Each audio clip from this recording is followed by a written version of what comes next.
আপনি তাদের উপর নির্ভরশীল থাকেন, তাদের উৎপাদিত পণ্য আপনি আপনার দেশের জন্য আমদানি করবেন, তাদের উৎপাদিত পণ্যের বিকল্প পণ্য যে আপনি তৈরি করতে পারবেন, তখন এখন যে অবস্থাটা সেটা হলো পরিবেশ সবচেয়ে বড় বাধা। আমাদের কেরানীগঞ্জে পরিবেশ অধিদপ্তরের লোকজন আছে, সময় অসময় নানা জায়গায় খান, ভারত দেশ যান, খারাপ না, কিন্তু যখন যাওয়ার তখন যান না, আর যখন গেলে মানে আরেকটা পরিবেশ নষ্ট হয় তখন যান। আর এখন থেকে আপনারা আগামী বছরে যারা লিঙ্কফিল করবে তাদেরকে সতর্কবার্তা দিয়ে দেন চিঠিতে, তারা করতে পারবে কি পারবে না, করতে হলে তাকে কি মেজার নিতে হবে। কিন্তু লিঙ্কফিল চালু হয়ে গেছে, চুলো জ্বালা গেছে, সেদিন থেকে আপনার চুলো ভক্ত দেন, ভেঙে দেন, ও লোকটা তার ক্যাপিটাল হারায়, শেষ, ক্ষতিগ্রস্ত। সুতরাং তাকে ক্ষতিগ্রস্ত হওয়ার আগে তাকে সতর্ক করে, সতর্ক করে না করেন না কেন, শুরুটা করেই আসতে করে গেল ঠিকই, মানে বাংলা কথায় বলতে মার্কেটে একটা পকেটে নিয়ে চলে আসে। আমার মনে হয় এই বিষয়ে আপনাদের সতর্ক থাকার দরকার আছে।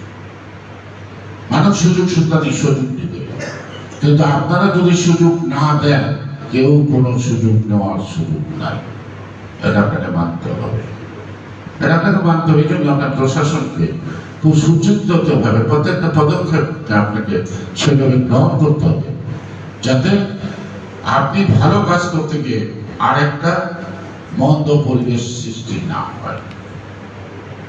Prevention is better then better. কেউ অর্থাৎ রোগটা হওয়ার আগে আপনি প্রিভেনশন নেন, রোগটা হওয়ার না পর্যন্ত, হাতে ধরে বিছানা থেকে না তোলা পর্যন্ত, তারপরে আপনি হসপিটালে নেন, আর হাতে করে ফল নিয়ে দেন, সারা বছরে কিছু খাবার নেন। অর্থাৎ তাকে শেষ করার পরে আপনি লৌকিকতা দেখান, তার জন্য চিকিৎসা করছেন। এই জন্য যে ভ্যাকসিন আবিষ্কার হয়েছে পৃথিবীতে, অর্থাৎ একটা ভ্যাকসিন নিলে কিছু কিছু রোগ হয় না। আজকে শিশুদের রোগ কম হয় কেন? তার জন্মের 7 দিন পর থেকে কতগুলো ভ্যাকসিন তাকে নিয়মিত নিতে হয়, যেটা আগে ছিল না। এখন পৃথিবী এগিয়ে চলছে, টেকনোলজি এগিয়ে চলছে, বিজ্ঞান প্রযুক্তি মানুষের কল্যাণে ব্যবহার করবেন, সেটা সময় মতো করতে হবে, অসময় করতে চলবে না। আপনি একটা নিউমোনিয়া ভ্যাকসিন নেন, আপনার জীবনে কখনো নিউমোনিয়া অ্যাটাক করবে না, কিন্তু যার বয়স 60 বছর, সে যদি কোনো কারণে নিউমোনিয়া অ্যাটাক হয়, তাকে আপনি বাঁচাতে পারবেন না। অথচ একটা ভ্যাকসিন নিতেই পারেন, অনেক পয়সা লাগে না, কিন্তু জীবনটা তো নিশ্চিত থাকবে। আপনার ঠান্ডার রোগ থাকে, তারও বাৎসরিক একটা ভ্যাকসিন আছে, সেই ভ্যাকসিনটা নিলে তার সর্দি জ্বর যে ঠান্ডা যে ইটা হয়, সেটা তাকে অ্যাটাক করতে পারে।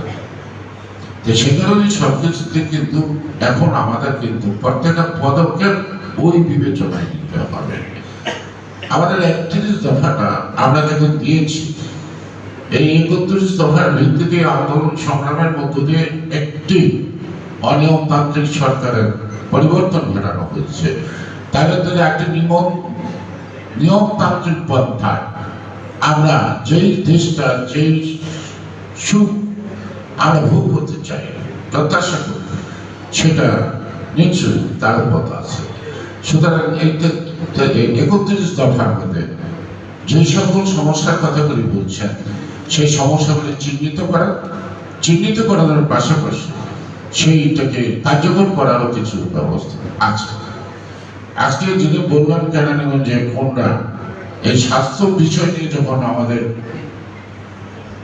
প্রচুর আলাপ হয়, তখন যারা কতগুলি সাজেশন দিল, তখন তাদেরকে বললাম আপনারা একটু অমুক জায়গায় যান, বড় একটা বিল্ডিং করে হসপিটাল হয়ে যায় না।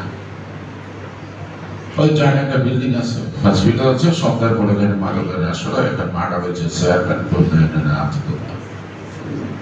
তার মানে ডাক্তারও নেই, নার্স নাই, রুগী থাকবে করতে হবে, পয়সা তো সরকারের খরচ হয়েছে, ঠিক না? তাই প্রত্যেকটা জিনিস হলো, আবার আমাদের দেশের সকল শিক্ষিত লোকরা সবসময় শহরে থাকতে চায়, পোস্টিংটা শহরে না হলে পানিশমেন্ট হয়ে যায়।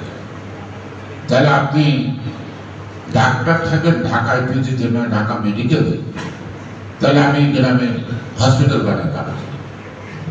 মানুষ যে হসপিটাল যে অবলম্বন করে গেছে, জানি না কয়টা রুগী আসে, আর ডাক্তার নিয়মিত আসছে না।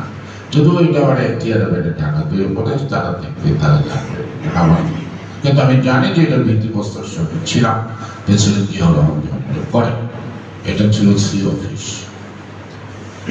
সে কারণে প্রত্যেকটা প্রতিষ্ঠান গড়ার পাশাপাশি প্রতিষ্ঠান পরিচালনা, মেধাগত দক্ষতা, সৃজনশীলতা এবং তার প্রতি একটা দরদ থাকতে হবে। নিজের সন্তানকে পড়ায় ভালো স্কুলে, তিনি যে স্কুলে মাস্টারি করেন সেই স্কুলে পড়ায় না, উনিও মাস্টার, ভালো স্কুলের মাস্টার। কি উত্তর দেব?